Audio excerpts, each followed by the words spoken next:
Who goes there? Today, I want to give you guys a tour of all of my vintage military fighting knives, bayonets, pocket knives, letter openers, as I like to call them, if you couldn't tell by my t-shirt that you can buy to support my channel at bunkerbranding.com. Little merch plug right there, right off the bat. Merchandising, merchandising! I've shown a lot of these letter openers in my videos before, and I get a lot of questions asking about their history and stuff, so I figured, why not just make a full video telling you guys about all of the letter openers in my collection. Now, you're watching this video on my second channel called More War Wisdom, if you hadn't noticed, so go ahead and make sure you're subscribed to this channel so you don't miss my future collection tours. At the end of the video, I'll talk quickly about why I posted this here instead of on my main channel, because I know some people might ask about that, but for now, let's just get into looking at the letter openers. I typically keep all of my letter openers on this shelf right here behind me, that way they're kind of out on display and I can easily grab them to open a package or show in a video or something like that. So I'm just gonna grab them off one by one and talk a bit about them. Since I was showing you guys my merch t-shirt, why don't we start by showcasing the bayonet that's on that shirt, which is the US M1 bayonet, which was used for the M1 Garand. This bayonet here is an original M1 Garand bayonet made during World War II. It was made by the POW company. It's in pretty nice shape. It's got strong parkerization on the blade and everything. The scales on the grip here are in good shape. It's got a little bit of sharpening here, which has changed the profile of the blade a tiny bit, and the scabbard is in pretty good shape, but it's got a little chip there that you might be able to see. This bayonet has a 10-inch blade, and it was introduced in 1943 to be used with the M1 Garand and the Springfield, the 1903. It was a little bit shorter than the bayonet that I guess we'll take a look at next, which had a 16-inch blade, which made it a little easier to wield on the end of a rifle, and it also made it easier to have on your belt, because as you'll see with this next one, it's super long, and having it swing around on your belt made it hard to move and hard to sit down and everything. It used a similar scabbard though. This scabbard is, you'll hear people call this a plastic scabbard, a fiberglass scabbard. It's actually made from both. I think it's layers of fiberglass and plastic resin. They're not the strongest scabbards. They can crack and get some damage to them and stuff like that because of the way that they were made, but during the war they definitely did the trick. Let me pull out another M1 Garand bayonet so we can have a look at these two side by side. So as you can see here, this is the 10-inch M1 bayonet, and this is the 16-inch M1905 bayonet. Now, the M1905, it was adopted, believe it or not, in 1905, so prior to the US entering World War I.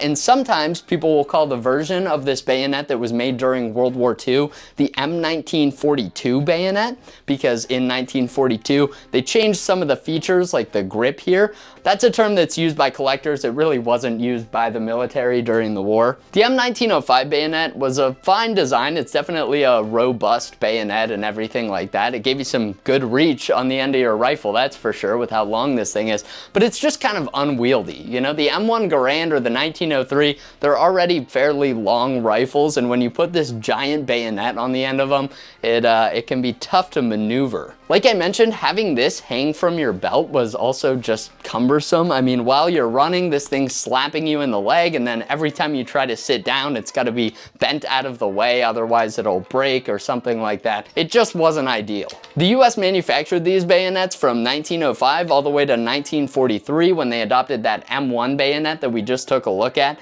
and they also cut down a lot of these M1905 bayonets to match the length of the new M1 bayonet.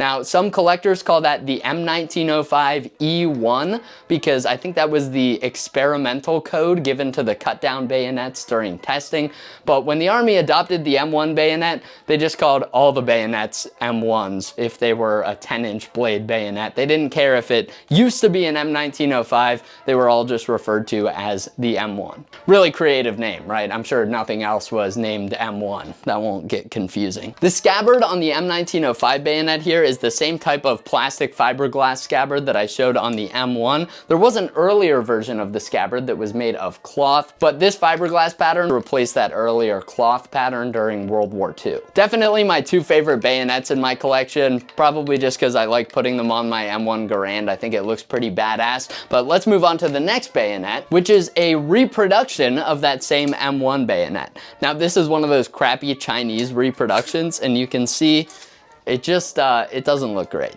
It really doesn't. I still make use of this reproduction sometimes when I don't want to put wear on my original bayonet. Like I said, the scabbard can be a bit fragile, so sometimes I'll put the original bayonet in this reproduction scabbard and carry that. There are ways you can alter these to make them look a bit more like the originals. I already repainted the sheath here because it was like a bright plastic color that looked very modern and looked nothing like the original. So I did put a coat of OD paint on there, and it's gotten dirtied up at some reenactments and stuff, but the black hardware here isn't correct. There are some Parkerized looking paints that people will use to restore these. I should probably do that at some point, but I keep putting it off because I have an original that I can use if I need to, so I typically just keep this one on the shelf, but it's good to have around. There are only 2 reproduction blades that I'll show in this video, so I'll get the other one out of the way now. That is a reproduction US M3 fighting knife with a reproduction M6 scabbard. Now, unlike the last reproduction I showed, this one's better quality, I would say. It looks a little bit more like the originals than that bayonet, but it's still not great. The scabbard leaves some to be desired. I will use this occasionally when I do airborne reenacting. I'll strap this onto my leg or something, but it really doesn't see too much use outside of that. And the reason why that doesn't see too much use is because I have an original M3 fighting knife in my collection.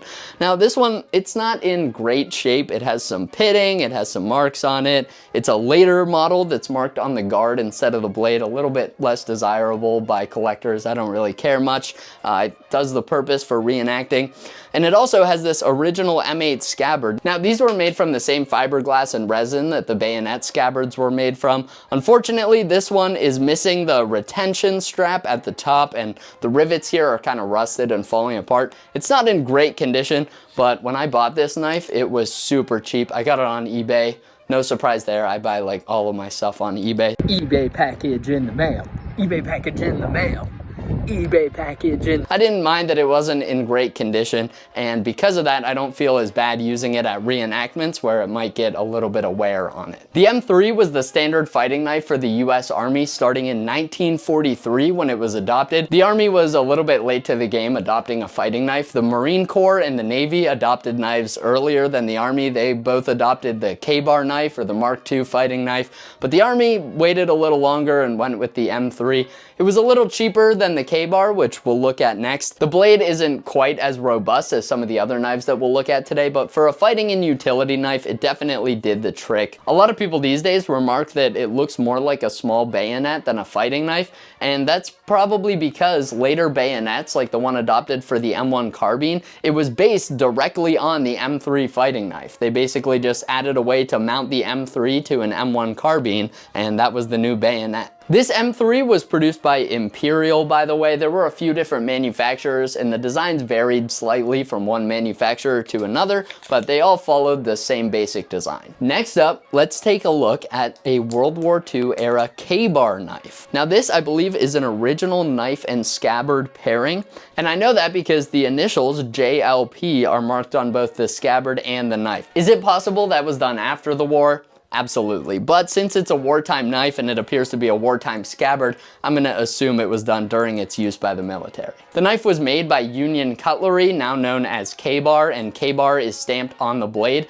This is a version of the knife that didn't have a branch marking. Some of the knives produced during the war were either marked US Navy or US Marine Corps. This one doesn't have any marking. It could have been used by either branch. This is a slightly earlier production knife. You can see the pommel was peened on there. You can see that round mark on the bottom, and that's different from the later knives, which we'll look at one of those in just a second. I won't talk too much about the history of the KBAR since I just made a full video about that on my main channel, which you guys can go check out, but I love these fighting knives. They're so interesting and they have such a hefty feel in your hand. I just love them. Next up, I have another KBAR style knife, although this one was not actually made by Union Cutlery, the company that became known as KBAR. This one was made by Camillus, and I believe it was produced in the 1970s, so not a World War II era knife. The scabbard that I have on it here is World War II era though. This is similar fiberglass and plastic construction to those scabbards we looked at earlier, but this one is marked US Navy Mark II. Both the leather and the fiberglass scabbards were used during World War II, but the fiberglass scabbards just held up a little bit better. They were a bit more robust,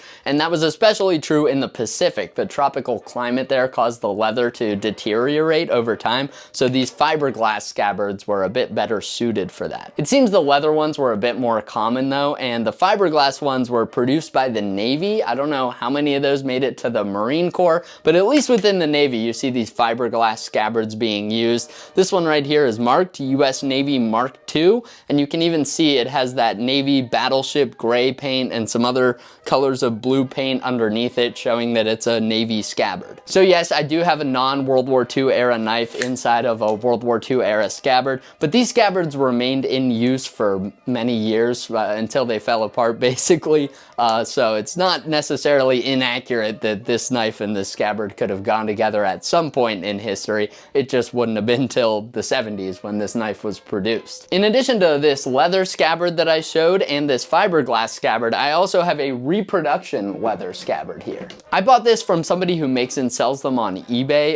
It looks a lot like the originals and it's very high quality. It's a great reproduction, and if I recall, I think it was only like 15 bucks or so. I typically use this at World War II reenactments because the original leather scabbards are very fragile. I wouldn't want to wear that while running around in a reenactment. So this is a great stand-in. It looks the part and it's much more robust than that old aged leather. So we just covered the KBAR knife, also known as the Mark II fighting knife. So now let's look at the Mark I fighting knife. I also talk about the Mark I knife in my video about the history of KBAR knives, so check that out for more information. But one thing that's notable about these knives is the design wasn't standardized across all the manufacturers. Basic parts of the designs, like the general blade length and profile, as well as the size of the grip and pommel, that was generally laid out for the manufacturers, but a lot of companies just made some slight tweaks to the hunting knives they were already producing and then stamped USN on them and sent them on their way. This particular knife was made by Robeson Sure Edge. It's a Robeson number 20, and you can see it's stamped US Navy, indicating it was produced under the Mark I contract. It has this stacked leather grip with a wooden pommel at the back. The pommel on this one has been shaved down a little bit by someone over the years to make it a little more comfortable in your hand. If you put this knife next to one made by the company Colonial, for example, I believe Colonial had an all rubber grip on their Mark I knives. So even though they kind of have a similar profile, they look completely different, and you might have no idea they're the exact same knife model in the eyes of the US Navy if you just glanced at them side by side. I really like that about Mark I knives. I'd love to add some more variations from different manufacturers to my collection over the years, and hopefully I can find some good deals on them like I did with this one. If I recall correctly, I think I paid around $12 or $13 for this knife on eBay, so this was an incredible steal. I mean, where else are you gonna find an original World War II Mark I knife for like less than 15 bucks. All right, let's move on to the last fighting knife that we have here today. The rest are all bayonets and pocket knives and such. This right here is a Kataragus 225Q. This was another World War II fighting and utility knife, but unlike some of those other knives that we looked at, this wasn't the standard fighting knife of a branch. There's still some debate over the history of these knives and how they were used during World War II, so I'll give you a few different possibilities, starting with the one that I think is most likely. So at PX stores during World War II, which were just the private purchase stores where troops can go and buy stuff with their money, they sometimes carried hunting style knives with 6-inch blades. And we know a few of those were civilian models like the PAL 36, but it was just a commercial hunting style knife that troops could buy on their own. Some say that the Quartermaster Corps wanted to standardize all those hunting knives. Instead of having a bunch of different commercial knives from different manufacturers, they wanted to set design specifications and say, okay, here is the set design that will sell at our PX stores instead of having a bunch of different versions. And they ended up standardizing a design that was put into production by a few different companies. These are generally called Q knives, Q for Quartermaster, who standardized the design, and their names all have Q in them, like this Kataragus 225Q. So that's the version that I feel is most likely. These were a standardized version of the private purchase hunting knives offered at PX stores. Now, I've also heard other versions of that story, like that these were called Quartermaster knives because they were packaged along with crates, so that when crates were received, the Quartermaster Corps could take this knife and use it to pry the crate open or hammer nails with the back of it, and that's why it has this big pommel and a thick blade.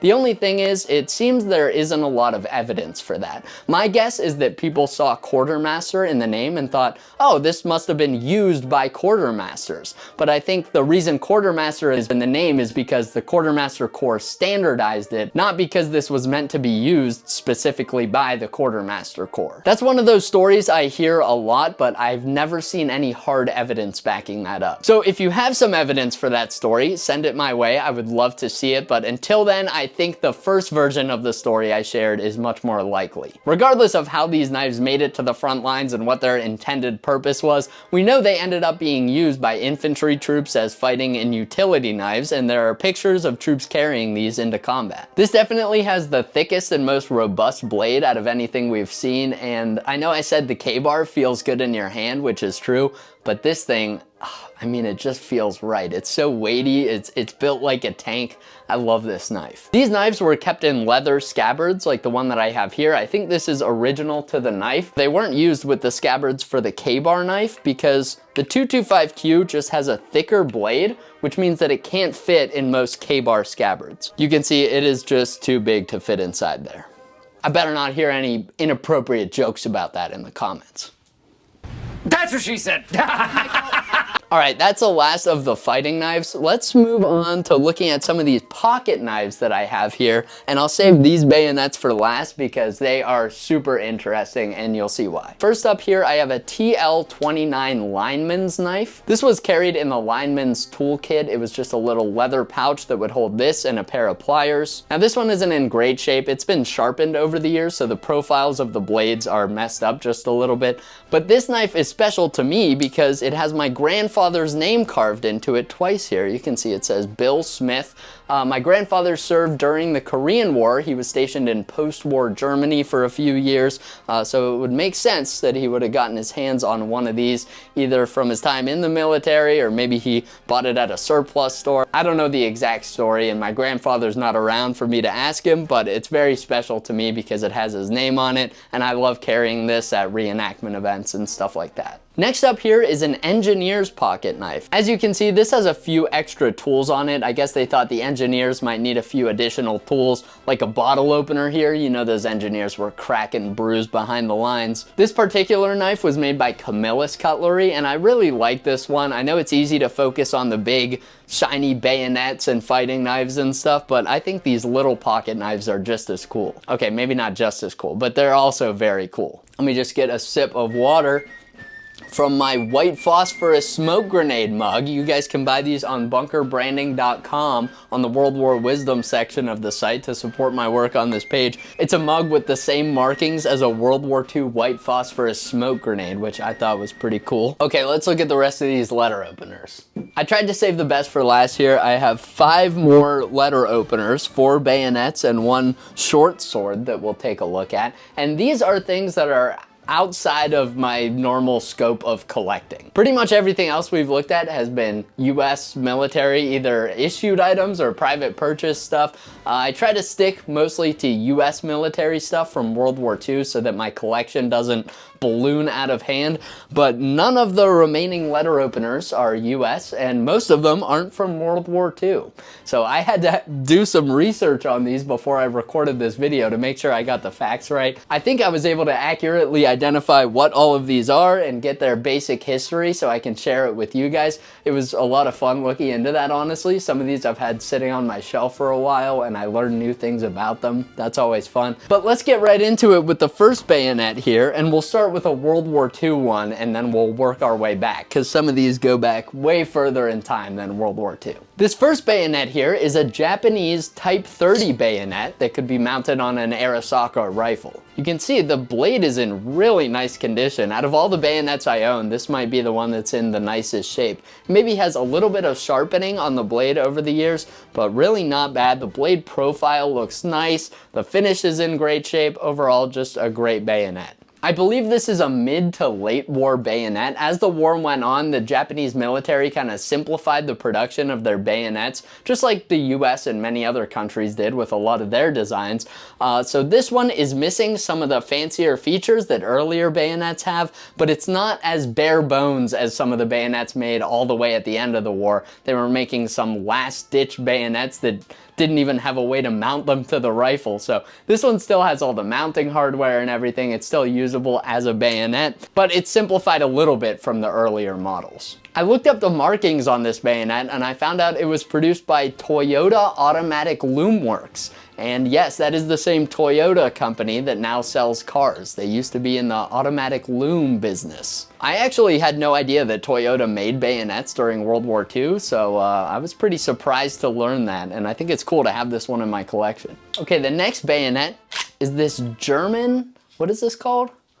Gotta check my notes. This is a second pattern model 1884-98 bayonet, and it was produced in 1915. This was intended to be used on the Mauser Model 98 rifles used in World War I, although I believe they did continue using this model of bayonet in World War II. I think somebody even mentioned to me at one point that this style of scabbard would have been adopted during World War II.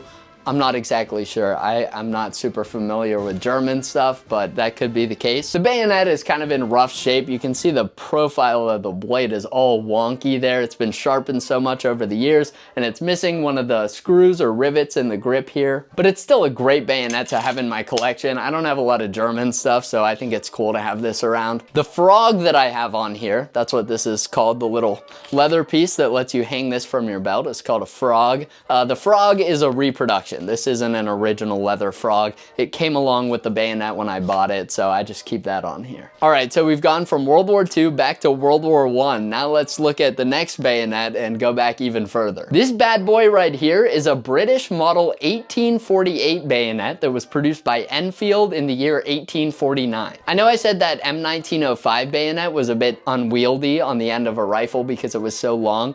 This is even longer and heavier, so I can't imagine wielding a rifle with this thing attached. I mean, this is a monster. The blade is just so heavy. It makes me want to chop something with it. It feels more like a sword than a bayonet. Yeah.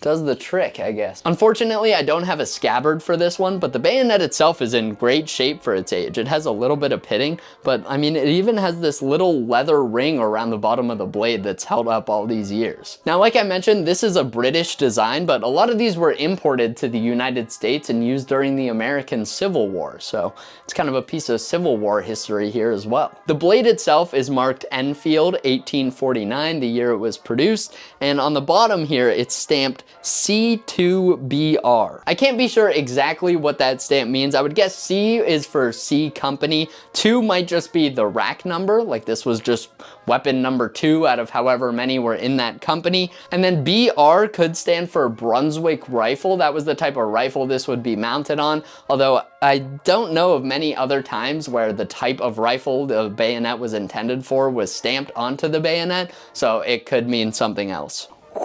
This thing is really cool. I'm gonna put this down before I hurt myself. Next up, I have another bayonet here, and interestingly, this is another style of bayonet that was commonly imported to the United States and used during the American Civil War. This one, however, is a French design. It's an 1866 Chassepot bayonet. I think I'm saying that right? Chassepot? I don't know. These are sometimes referred to as Yataghan bayonets because of their dual curved blade, which you'll see here when I pull it out. Look at that thing. It looks kind of wonky for a bayonet. I don't know many other bayonets that curve down and then back up like that, but it's certainly an interesting design. The Yataghan was a type of Ottoman knife or short saber that had a curved blade like this, so that's why people call this a Yataghan bayonet. I don't know if I'm pronouncing that right either, but you get the point. It's interesting to me how bayonets just kept getting shorter and shorter over the years. Like you go back to the 1800s and you have these insanely long bayonets, and then by the mid 1900s, everyone was using short bayonets that kind of just look like a fighting knife. Maybe that's just because by that point in history, bayonets weren't being used as bayonets quite as often, so they could be a little bit shorter for utility purposes as well, but I just find that trend interesting. This is definitely the most unique bayonet in my collection. Every time I use this as a letter opener, I get lots of compliments on it. All right, let's move on to the final letter opener of the day, and I saved the best for last. This one is one of my favorites. This is not a bayonet or a fighting knife. It is a short sword. I believe this is a Saxon M1845 Fascinen messer. In English, that translates to fascine knife, and a fascine was a bundle of sticks used to reinforce trenches and emplacements. So essentially, this was an engineer or pioneer's tool that was used when chopping wood and building emplacements, stuff like that. You can definitely tell this is a utility knife because of its super thick, heavy, robust blade here. I mean, this thing has some serious weight to it. It's not like those skinny ceremonial swords that you see. I mean, this thing has more in common with a large machete. The scabbard here is made of metal and leather, and the leather is in surprisingly good shape for its age. I mean, this thing is old. Like I said, I believe this is a model of 1845, but as I understand, these remained in use for certain purposes throughout World War I. So it's possible this saw some use on the battlefields of World War I and even before that. It has some really interesting markings on it. I believe the marking on the blade is for the Saxon king. It has his initials and the little crown there. And it's even marked to a specific regiment, although I'm not exactly sure which one. It says RFC 102. I don't know what RFC stands for. So if you have an idea, let me know in the comments. I tried to look it up and couldn't find anything. Both the sword and the scabbard are marked with that RFC 102 designation, but it's interesting to note that above that on the scabbard, you can see there used to be a different unit marking on there that was scratched out and remarked RFC 102, likely because the sword was reissued at some point. I know I'm the World War II guy, and this sword is not from World War II, but man, this is one of my favorites out of all of my letter openers in my collection.